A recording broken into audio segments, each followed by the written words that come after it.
함께 나눌 말씀은 요한복음 10장 말씀입니다. 요한복음 10장 11절로 15절을 한 절씩 교독하고 마지막 절은 함께 읽겠습니다. 제가 먼저 11절을 읽습니다. 나는 선한 목자라 선한 목자는 양들을 위하여 목숨을 버리거니와. 삭구는 목자가 아니요 양도 제 양이 아니라 이리가 오는 것을 보면 양을 버리고 달아나나니 이리가 양을 물어가고 또 해치느니라. 달아나는 것은 그가 삭군인 까닭에 양을 돌보지 아니함이나 나는 선한 목자라 나는 내 양을 알고 양도 나를 아는 것이. 함께 하겠습니다. 아버지께서 나를 아시고 내가 아버지를 아는 것 같으니 나는 양을 위하여 목숨을 버리노라. 아멘. 5월에는 가정의 달을 맞아 건강한 가정 행복한 동행이라고 하는 주제로 4주 동안 말씀을 나눴습니다. 이제 다시 6월에는 요한복음에 나오는 예수님 고백에 대해서 함께 나누도록 하겠습니다. 예수님에 대한 가장 보편적인 은유는 목자입니다. 그래서 예수님이 어린 양을 안으시고 적지 않은 양무리를 이끄시는 성화가 적지 않습니다. 그런데 이 보편적인 은유가 시편 23편에서 왔습니다 말해도 과언이 아닐 만큼 대부분의 사람들은 시편 23편을 잘 알고 있고 암송하고 있다라고 하는 겁니다. 시편 23편 1절과 2절 한번 읽어볼까요? 함께 읽습니다. 시작. 여호와는 나의 목자시니 내게 부족함이 없으리로다. 그가 나를 푸른 풀밭에 누이시며 쉴 만한 물가로 인도하시는도다. 아멘. 6절도 읽습니다. 시작. 내 평생의 선하심과 인자하심이 반드시 나를 따르리니 내가 여호와의 집에 영원히 살리로다. 아멘. 다윗은 주님을 선한 목자로 고백을 합니다. 많은 분들이 그 고백에 동의하고 그 고백을 들으며 힘을 얻습니다. 그런데 모든 사람이 동의하는 건 아니에요. 어떤 분들은 그 고백을 들으면서 마음에서 뜨거운 게 올라옵니다. 나도 다윗처럼 평탄한 삶을 살아가면 하는 일마다 잘 되면 똑같이 고백할 수 있지. 다윗은 목자였다가 왕이 되고 왕이 된 다음에 승승장구하고 그리고 모든 사람에게 사랑을 받은 특별한 인생을 살았잖아. 그렇게 고백하는 거 당연한 거 아닌가 싶지만 다윗의 삶을 살펴보면 그의 고백이 그렇게 간단한 건 아니라는 거예요. 세 가지로 정리를 해봤는데 첫 번째는 다윗은 왕이 되겠다고 한 적 한 번도 없습니다. 어릴 때부터 나 왕 될 거야. 내가 이스라엘 완전히 바꿔놓을 거야. 나 큰 꿈이 있어. 이런 얘기한 적 한 번도 없습니다. 목장집 막내 아들로서 해야 되는 일들 하루하루 최선을 다했다는 거예요. 그런데 어느 날 돌아와 보니 웬 인자한 분이 거기 앉아 있는 거예요. 누굽니까? 사무엘 선지자입니다. 사무엘 선지자가 그에게 기름을 부으면서 주님이 너를 택하셨다. 크게 쓰실 거다. 이렇게 이야기를 하거든요. 왕이 된다는 거예요. 그런데 문제는 바로 왕이 되는 게 아니라 왕이 되기까지의 과정이 너무 힘들고 어렵다라고 하는 거죠. 여러분, 골리앗을 쓰러뜨릴 때까지는 좋았습니다. 그런데 사울이 다윗을 정적으로 여기는 그 순간부터 굉장한 어려움이 연속해서 옵니다. 다윗이 사울 왕을 위해서 비파를 타고 있는데 그를 죽이겠다고 코앞에서 창을 던집니다. 그것도 2번이나 말입니다. 집으로 나중에 도망했더니 사람들을 보내서 다윗을 검거하려고 합니다. 이제 멀리 도망갔더니 그때부터는 정예군 3,000명을 데리고 다윗을 잡겠다고 매일매일 쫓아다녔다라고 하는 거예요. 그것도 10년이나 말입니다. 여러분, 그 과정 속에서 다윗이 경험한 것 속상한 일 이루다 말할 수 없습니다. 그 어려운데도 은혜를 베풀어 놨더니 그 은혜를 베풀었던 사람들이 얼마 안 돼서 자기의 위치를 사울에게 고하는 배신을 당하기도 하고, 아, 이제는 이스라엘 땅에 못 있겠구나. 그래서 블레셋에 갔는데 거기에서 더 위험해져가지고 침을 흘리면서 미친 척을 하는 수치를 당하기도 하고, 또 더 나아가서 가장 가까웠던 사람들이 함께 어려울 때 함께 이겨낼 줄 알았는데 속상하다고 다윗을 돌로 치려고 하더라는 거예요. 정말 그 기간 동안 기가 막힌 일들 많았습니다. 여러분 생각해 보십시오. 왕이 되겠다고 한 적 없는데 왕이 되라고 하고 그 과정이 너무 고된 겁니다.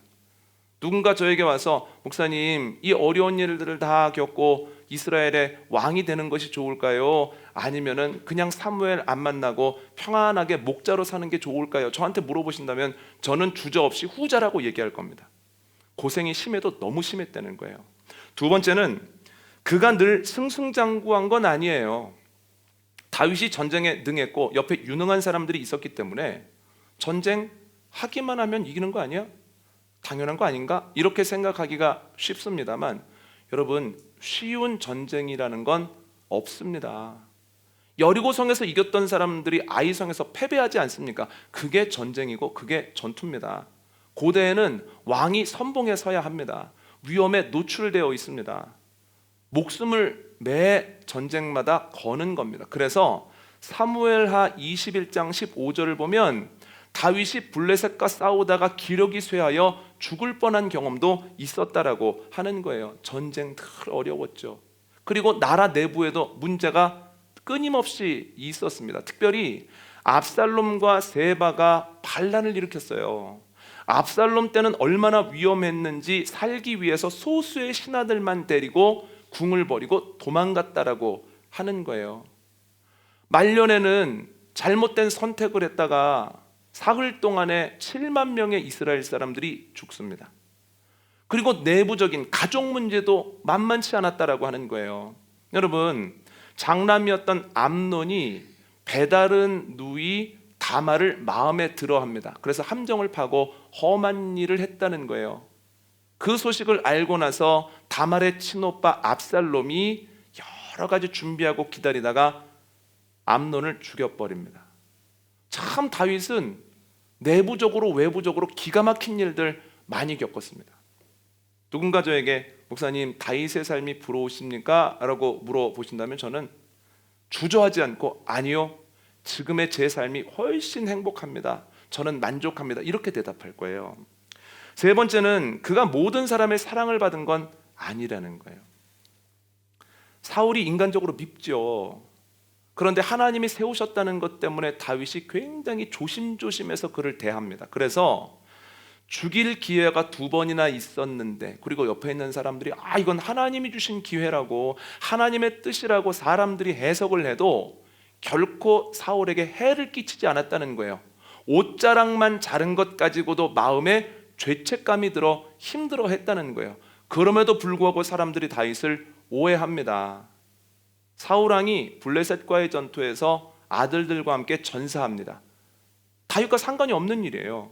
오히려 다윗은 이방인에게 이스라엘의 왕이 죽었다는 것 때문에 너무 속상했습니다. 그런데 어떤 소문이 돌았는지 아십니까?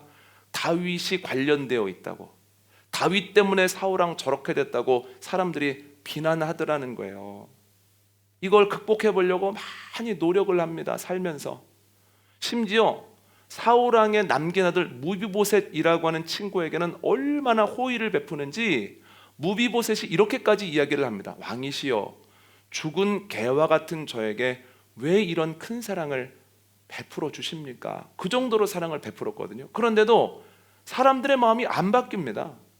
아무리 잘해도 미워하는 사람들은 계속 미워한다는 거예요. 단적인 예로 압살롬의 반란 때 소수의 신하들과 함께 도망을 가는데 시므이라고 하는 사람이 나타나서 돌을 던지면서 막 조롱을 하거든요. 근데 뭐라고 조롱을 하는지 아십니까? 네가 불충한 종으로서 사울왕의 왕위를 빼앗더니 하나님의 심판을 받아 아들에게 왕위를 빼앗겨 이런 신세가 되었구나, 이렇게 얘기를 하더라는 거예요. 그의 통치 후기에 세바라고 하는 사람이 반란을 일으키는데요, 세바가 반란을 일으킬 때 구호가 이거였습니다. 다윗에게 받을 분깃이 어디 있는가? 이세 아들에게 받을 유산이 우리에게 어디 있는가? 지연을 가지고 다윗을 공격하여 반란을 일으켰다라고 하는 거예요. 여러분, 다윗이 나온 유다 지파를 제외한 나머지 지파들은 친 다윗이라기보다는 친 사울이었다는 거예요. 반 다윗이었습니다. 평생 동안 이것은 다윗에게 상처였고 극복하려고 하는 문제였음에도 불구하고 죽을 때까지 이게 극복이 안 되고 결국 사후에도 계속되다가 솔로몬의 아들 르호보암 때 남유다 북이스라엘로 갈라질 때도 그 구도로 갈라지더라는 거예요. 정리해보자면 다윗은 내 마음대로 되지 않고, 그리고 내적, 외적, 관계적 문제가 적지 않은 삶을 살았다는 거예요. 그러니까 우리의 삶과 별반 다를 게 없습니다. 아니 생각해 보면 우리의 삶보다 훨씬 복잡하고 훨씬 고되고 기가 막힌 일들을 경험하며 살았습니다. 그렇다면 평탄하기 때문에, 넉넉하기 때문에, 뜻하는 대로 인생이 흘러가기 때문에 여호와를 선한 목자라고 고백한 건 아니라는 거예요. 그러면 이게 어떻게 된 일일까요? 평탄하기 때문에, 순탄하기 때문에 주님을 선한 목자로 고백한 것이 아니라 주님이 그의 마음속에 은혜를 베푸셔서 그가 여호와는 선한 목자다라고 하는 고백을 가지고 있었다는 거예요. 그 고백을 가지고 사울도 해석하고 압살롬도 해석하고 전염병도 해석하고 수없이 많은 어려움들을 해석할 때에 제대로 된 해석을 할 수 있었다는 거예요. 여러분, 순서가 중요합니다. 지난주에 말씀드렸던 것처럼 배우자를 죽게 하듯 대하는 것이 주님의 뜻입니다.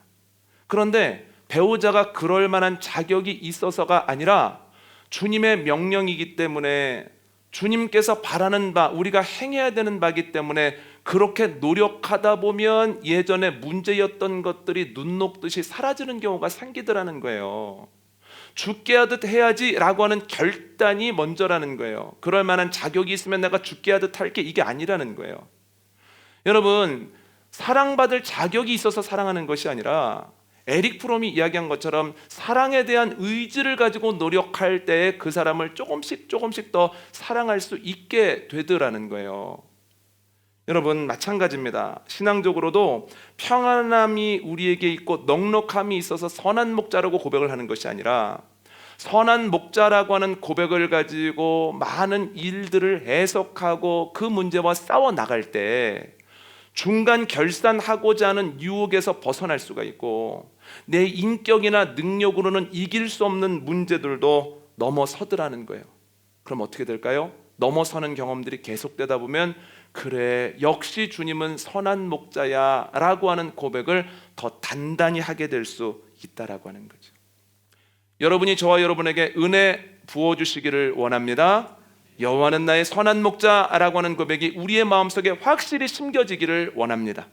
그 고백을 가지고 때때로 우리가 사울왕과 같은 사람도 만나고 압살롬과 같은 사람도 만나고 기가 막힌 일들을 만날지라도 그 문제를 잘 해석해내고 그 문제를 넘어서서 간증으로 만들므로써 주님은 선한 목자라고 하는 고백이 점점 더 굳건하여지는 기쁨이 저와 여러분에게 넘치게 되기를 원합니다. 그러면 선한 목자이신 주님을 고백한다라고 하는 건 구체적으로 뭘 의미할까요? 오늘 본문을 보면 적어도 두 가지입니다. 첫 번째는 뭐냐면 주님은 우리에게 생명을 주신다라고 하는 걸 믿는 거예요. 성경을 보면 사람이 하나님 하시는 일을 다 할 수 없습니다. 몇몇 일들만 시간이 지나고 난 다음에 아, 그렇구나, 약간 알 수 있을 뿐입니다. 예를 들어서 요셉이 애굽에 팔려가고 거기에서 모진 고생하는 것을 그때는 이해하지 못합니다. 아니, 편애를 받고 있는 철부지 애가 얄미운 행동을 몇 했기로써니 아니 그게 애굽으로 팔려가야 될 정도의 큰 죄야? 그럼 애굽으로 안 팔려갈 사람들이 어디 있어? 아니, 애굽에 가서 정신 차린 이후에 물질적으로나 도덕적으로 하나님 앞에서 깨끗하게 사는데 왜 그때 또 어려움을 겪고, 왜 보디발의 아내에게 모함을 받아서 왜 그렇게 모진 고생을 하고 외롭게 살고 감옥까지 가? 아니, 그리고 술 맡은 관원장은 그런 은혜를, 그런 놀라운 일을 입고 경험했으면서도 왜 요셉에 대한 얘기를 바로한테 바로 안 해? 이상한 일들 투성이거든요. 그런데 나중에 지나고 보니 이 모든 일들은 하나님께서 아브라함에게 하셨던 자손에 대한 약속을 지키시는 가운데 일어난 일이라는 거예요. 여러분, 요셉이 애굽으로 가서 훈련받고 총리가 되죠. 총리가 된 이후에 가족들을 위해서 고센 땅에 인큐베이터를 마련하죠. 인큐베이터에 가서 야곱과 그의 가족 70명이 평안하게 살거든요. 그리고 400년 지나 보니 70명이었던 사람들이 큰 민족이 되어 있더라는 거예요. 아하, 이렇게 하시려고 그런 일들을 하셨구나, 나중에 알게 된다는 거예요. 여러분, 야곱의 가족이 큰 민족이 되니까 애굽이 부담을 느끼는 거예요. 야, 적들이 쳐들어왔을 때 우리 뒤통수를 치면 어떻게 되지? 우리가 어려워지겠는데? 그래서 힘든 일을 시킵니다. 그런데 이스라엘 사람들이 그 힘든 가운데에서도 주님을 바라보았을 때 힘든 가운데에서도 더욱 커지더라는 거예요. 좋은 일이죠. 그랬더니 바로가 이런 명령을 내립니다. 여자아이가 태어나면 놔두고 남자아이가 태어나면 죽여라. 흉한 일이죠. 그래서 이스라엘 사람들이 막 하나님께 기도합니다. 살려달라고. 참 이상한 일이 계속 일어나고 있는 겁니다. 그런데 나중에 지나고 보니 이 모든 일은 하나님께서 아브라함에게 약속하셨던 땅에 대한 약속을 성취해 가시는 과정 중에 일어난 일이라는 거예요. 그러한 일이 있었기 때문에 출애굽하고 광야를 극복하고 가나안 땅에 들어가는 거 아닙니까? 이러한 일이 없었다면 왜 애굽이라고 하는 좋은 곳에서 나갈 생각을 하고 광야와 맞부딪히겠습니까? 저희가 새벽에 나누고 있는 사도행전에서도 똑같은 일이 일어납니다. 주님의 약속을 믿고 기도하거든요. 성령이 내립니다. 방언으로 기도하는데 오순절 지내러 왔던 사람들이 깜짝 놀라서 묻는 거예요. 이게 무슨 일이냐고. 그랬더니 베드로가 예수님에 대한 설명을 합니다. 그 말을 듣고 마음이 찔립니다. 어떻게 하면 좋겠냐고. 세례를 받으라고 합니다. 세례를 받고서 모여 말씀을 나누는데 너무 행복한 거예요. 이게 뭡니까? 초대교회예요. 초대교회에서 예배를 드리면 드릴수록 기사와 이적이 일어나고 사람들이 점점점 불어나기 시작합니다. 공동체의 모습을 점점점 갖춰나가기 시작합니다. 참 좋은 일이죠. 그런데 갑자기 스데반의 순교를 기점으로 교회가 박해를 받으면서 그 많았던 사람들, 마음껏 예배하며 웃었던 사람들이 다 각지로 흩어져 버렸다라고 하는 거예요. 원근각지로. 참 이상한 일 아닙니까? 그런데 이러한 일들이 왜 일어났을까요? 하나님이 왜 이런 일들을 허락하셨을까요? 새벽에도 말씀드린 것처럼 예수님께서 승천하시기 직전에 이렇게 약속하시죠. 오직 너희에게 성령이 임하시면 너희가 권능을 받고 너희가 예루살렘과 온 유대와 사마리아와 땅끝까지 이르러 내 증인이 될 것이다. 이 약속을 지키시는 가운데 모든 일들이 일어났다는 거예요. 여러분, 예루살렘 교회에 있기만 해도 사람들이 몰려드는데요. 모이면 너무 행복한데요. 이런 일이 없으면 왜 유대와 사마리아와 땅끝까지 가서 복음을 전하겠습니까? 충분히 행복한데요. 다음 세대에 넘기면 될 텐데요. 그런데 주님께서는 이러한 일들을 통해서 그들을 유대로 보내시고 사마리아로 보내시고 먼 곳까지 보내셔서 복음을 전하시더라는 거예요. 여러분, 주님께서 여러 가지 일들을 하시죠. 그런데 그때는 그 이유를 알지 못합니다. 그냥 불규칙한 일들이 우연적으로 일어나는 것처럼 보입니다. 긍정적인 생각을 가지고 있는 분들은 역시 나는 운이 좋아, 내 삶은 평탄해, 이런 생각 가지고 계실 거고, 내 삶에 대한 부정적인 생각을 갖고 있는 분들은 내 삶에는 늘 힘든 사람들이 많아, 힘든 일들이 끊이지 않아, 잘 되려고 하다가 되려고 하는 순간에 안 되는 게 내 인생이야, 이렇게 해석을 하기 쉽지만 우리가 성경적으로 해석해야 되는 것은 나는 운이 좋아, 나는 운이 나빠, 이렇게 해석하는 게 아니라 여기도 하나님의 인도하심이 반드시 있다라고 하는 겁니다. 목자이신 주님이 양을 인도할 때는 분명한 방향성이 있고 목적이 있습니다. 근데 주님께서 양을 인도하시기 위해서 뭘 하시는지 한번 읽어볼까요? 오늘 본문 11절 한번 읽어보시죠. 시작. 나는 선한 목자라. 선한 목자는 양들을 위하여 목숨을 버리거니와 시고 내가 아버지를 아는 것 같으니 나는 양을 위하여 목숨을 버리노라. 아멘. 여러분, 목자가 양을 위해서 목숨을 버립니다. 그 이유가 뭘까요? 더 신선한 풀 먹이고 더 많은 풀들을 먹이고 더 양들의 그 털이 부슬부슬하게 좋게 보이려고 목숨까지 버릴까요? 아니라는 거예요. 그것을 위해서는 목숨까지 버릴 필요는 없습니다. 그럼 목자가 왜 양을 위해서 목숨을 버릴까요? 양의 생명을 위해서는 목숨을 버립니다. 여러분, 주님께서 우리에게 여러 가지 일들을 행하시거든요. 우리에게 행하시는 여러 가지 일들은 우리가 부자되고 우리 자녀들이 합격하고 우리의 건강을 회복하고 우리가 높은 자리 가서 떵떵거리는 것, 그것으로 예수님이 십자가지로 안 오셨다는 거예요. 아니, 그걸 위해서 십자가를 지었다고 하는 건 너무 이상한 일입니다. 그럼 주님께서 왜 십자가를 지셨습니까? 십자가를 통해서 우리를 죄에서 구원하시려고. 아멘입니까? 십자가를 통해서 우리를 죄에서 구원하시려고, 구원받은 이후에 영생을 누리며 살게 하시려고 주님께서 이 땅에 오셔서 십자가를 지시고 죽으시기까지 하고 다시 은혜로 부활하셨다는 거예요. 여러분, 주님께서 우리를 구원하시고 영생을 우리에게 허락하시기 위해서 주님은 여러 가지 일들을 하신다는 거예요. 때로는 우리를 채우시기도 하지만 때로는 우리를 빈곤하게도 하십니다. 때로는 형통하게도 하시지만 때로는 곤고하게도 하신다는 거예요. 사사기를 보면 제대로 된 길을 걸어갈 수 있도록 매를 대기도 하신다는 거예요. 새롭게 하소서를 인도하는 주영훈 씨가 이런 말들을 하더라고요. 이런 말을 하더라고요.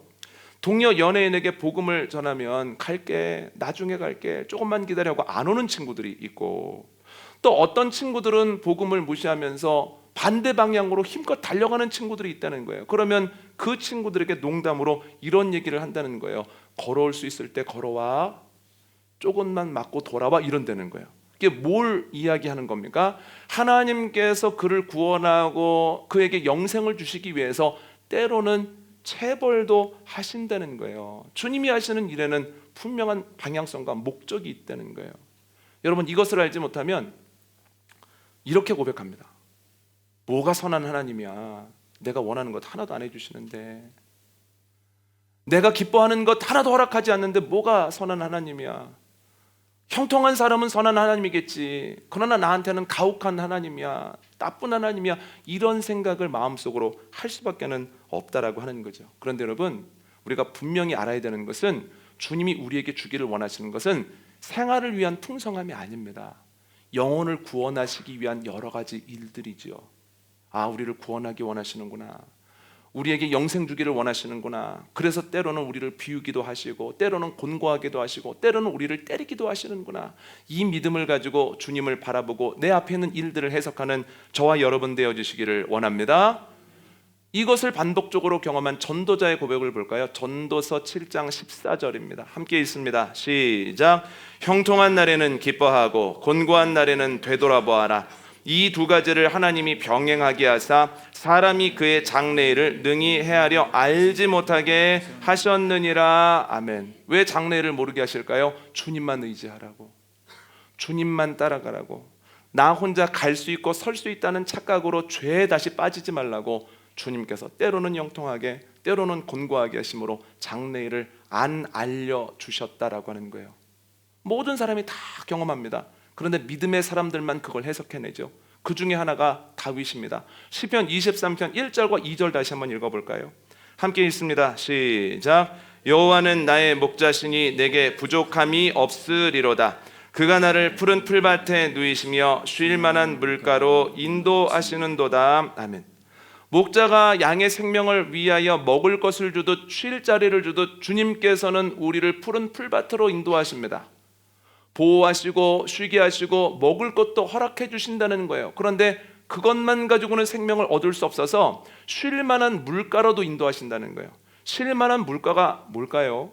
학자들은 쉴 만한 물가를 양이 감당할 수 있는 물이라고 설명을 합니다. 양이 우리처럼 욕심이 많다면 어떤 물가를 선호하겠습니까? 수량이 많고 빠르게 흐르는, 유속이 빠른 그 물가를 선호할 거예요. 풍성하고 시원하고 소리도 좋고. 그러나 양이 감당할 수 있는 정도의 물에서 물을 마시려고 하다가는 양이 물에 휩쓸려 버립니다. 너무 많은 물, 너무 빠른 물은 양에게 유익이 아니라 오히려 위해가 된다는 거예요. 그러면 목자가 많고 빠른 물로 양들을 인도할까요? 아니면 감당할 수 있을 만큼만 허락할까요? 감당할 수 있을 만큼만 허락한다는 거예요. 다윗이 뭘 경험했겠습니까? 나를 구원하시고 나에게 영생을 허락하시기 위해서 나를 지키시고 인도하시고 나를 쉬게도 하시지만 때로 내가 갖고 싶은 건 못 갖게 하시고, 내가 바라는 것도 좌절되게 하시고, 내가 감당할 수 있을 만큼만 허락하시고 나에게 과한 것들은 다시 뺏어가기도 하신다라고 하는 것을 경험했다는 거예요. 왜 그런다고요? 우리를 구원하시고 영생을 우리에게 허락하시기 위해서 그렇게 하신다고요. 여러분, 이스라엘 사람들 똑같은 거 경험했습니다.